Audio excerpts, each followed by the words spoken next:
Hello, hello, hello. I am author and entrepreneur, the Cerebral Palsy Vigilante, Zachary Fennell. And yes, I will run for tacos. Well, more like walk. But we've been through this before. Run, walk, roll, limp, however you move, move. Although one way I won't be moving is driving a car. And that brings us to today's topic, cerebral palsy and driving. Hopefully, after I am done sharing my experiences here, you will chime in with your insights via a comment below or even your own video on the subject. That would be extremely helpful since the cerebral palsy population's experience with driving varies greatly. As I have mentioned in passing a few times in my videos, I do not drive. Yet I know others with cerebral palsy who do drive. Again, to repeat, experiences on this subject matter varies for us in the CP community. For me, I was on pace to blend in and be like the masses. I received my temps around 16 years old. My dad took me to an empty parking lot and showed me the basics of driving. Dad, comfortable with my progress, eventually graduated us to the side streets in our area. He seemed fairly confident in my driving abilities.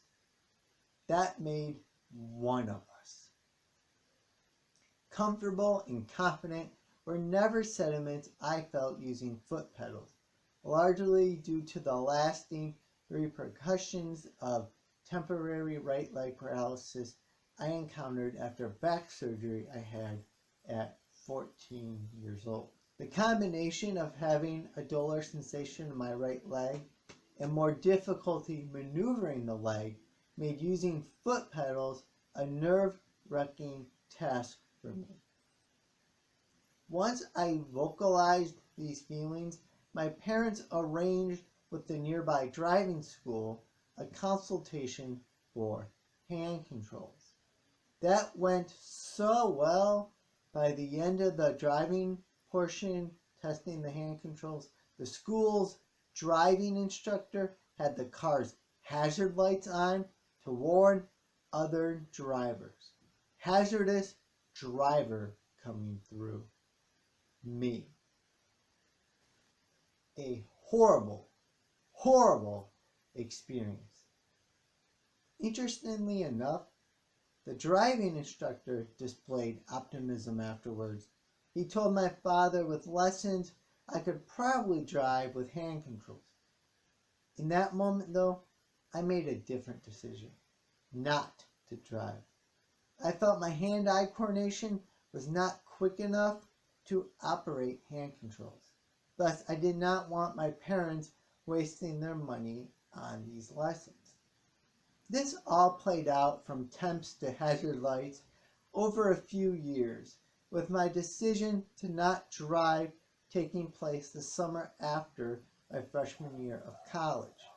Because I lived on campus, the fallout of my decision received a 3-year reprieve before taking full effect.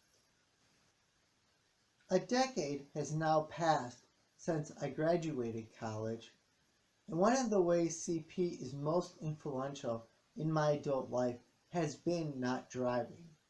At 19 years old, when I made the decision, I figured I am fortunate enough to have CP that is mild enough that both my legs are functional. Therefore, I can just walk for transportation. Aiming to limit the need for commutes, I decided to pursue freelance writing. The thought being I could work from wherever I live. That didn't exactly turn out too well, specifically the latter. 10 years after graduating college, and I still live with my parents. Freelance writing never fully came to fruition for a number of reasons that extend beyond just not driving. For now, though, let us keep our concentration on today's subject matter. My main alternative to driving, at least from an independent transportation standpoint, has been walking. I clarify independent transportation because my main source of transportation has been family.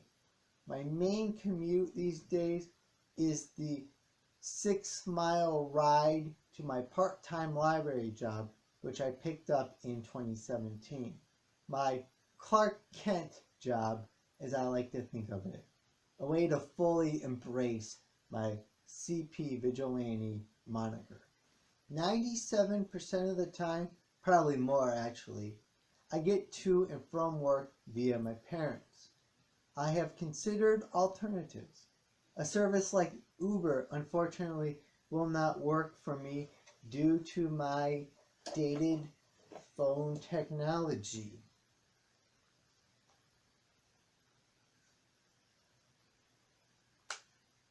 Although, even if I had a smartphone, I do not make much money in my current position, making sure I don't butt dial or pocket dial anymore when I put my phone back in there. Okay, so as I was saying, even if I had a smartphone, I do not make much money in my current position.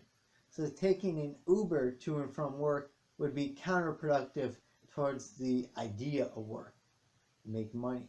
Additionally, I've considered taking the bus. My brother is familiar with our busing system, so he helped me look up the buses I would need to take, finding I would need to take 2 different buses to get to work. I've let that fact scare me off. I am incredibly a creature of habit. I become quite nervous when I do not know what to expect. I recall an occasion shortly after I graduated college, so 2009, where a friend and I were going to go to the Cleveland Indians game. So my friend would not have to drive downtown, we were going to take the Rapid. As soon as we boarded, I began worrying. Were we supposed to pay now? Later? My friend was not sure, and his uncertainty enhanced my concern, to the point where we ended up exiting the Rapid and driving downtown just to appease my anxiety. I could see a similar situation playing out if I tried taking the bus to work, especially with 2 buses. The bus would not be a year-round solution either, given Cleveland's winters and my cerebral palsy. Knowing I would have trouble getting to bus stops in the winter, I looked into paratransit. Logically, the application requires a portion to be filled out by a medical professional. Specifically for a neurological condition like CP, the application wants the medical professional portion filled out by a neurologist. For me, that's problematic. Although I have CP, I have not had a neurologist since I was a kid. What am I supposed to do? This is where your feedback comes into play. What have your experiences been with driving? Do you drive? If so, do you use any adaptive equipment? Were you pretty comfortable with driving from the start, or did you have to grow accustomed to the task? If you don't drive, what is your choice alternative? Rideshare services like Uber, the bus, paratransit? What have your experiences been with those? Let me know with a comment below. While down below, also hit that thumbs up icon to show you enjoyed today's video. For more from me, make sure you are subscribed to my channel. Hint, Hitting the bell, ringing the bell icon will give you email notifications every time I release a new video. Until then, remember, do not blend in, blend out.